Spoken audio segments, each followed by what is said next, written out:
DPD Partai Demokrat Jawa Barat menilai selama 5 tahun kepemimpinan Gubernur dan Wakil Gubernur Jawa Barat, Ridwan Kamil dan UU Ruzanul Ulum masih ada kekurangan yang harus dibenahi. Hal ini sangat menentukan pilihan Partai Demokrat dalam Pilgub 2024 mendatang. Dewan Pimpinan Daerah Partai Demokrat menggelar evaluasi kinerja Gubernur dan Wakil Gubernur Jawa Barat, Ridwan Kamil dan UU Ruzanul Ulum selama 5 tahun memimpin Jawa Barat. Kegiatan ini digelar di kantor DPD Demokrat di Kota Bandung.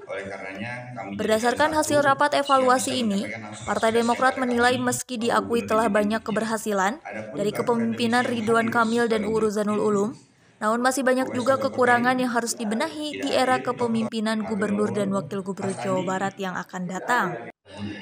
Hal ini disampaikan Ketua Bakomsrada Demokrat Jabar, Muhammad Ahiri Hayluki usai rapat evaluasi. Menurut Ahiri, kegiatan evaluasi kinerja Gubernur dan Wakil Gubernur Jawa Barat ini merupakan kegiatan rutin Partai Demokrat, mengingat kerja Gubernur dan Wakil Gubernur akan berakhir tidak lama lagi. Ya, jadi pada hari ini kita diskusi merupakan kegiatan yang merupakan kegiatan rutin dari Badan Komunikasi Strategis untuk mengangkat isu-isu yang aktual untuk dijadikan diskusi publik yang merupakan bagian dari salah satu fungsi partai politik untuk pendidikan politik bagi masyarakat.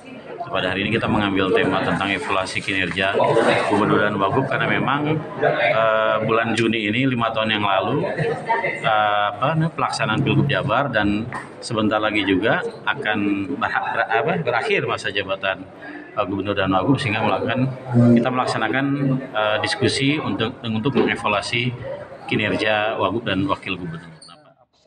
Evaluasi kinerja Gubernur dan Wakil Gubernur ini dinilai sangat penting bagi Partai Demokrat guna menentukan pilihan pada pemilihan Gubernur dan Wakil Gubernur Jawa Barat pada Pilgub Jabar 2024 mendatang. Dari Bandung, Jawa Barat, Tim Liputan melaporkan.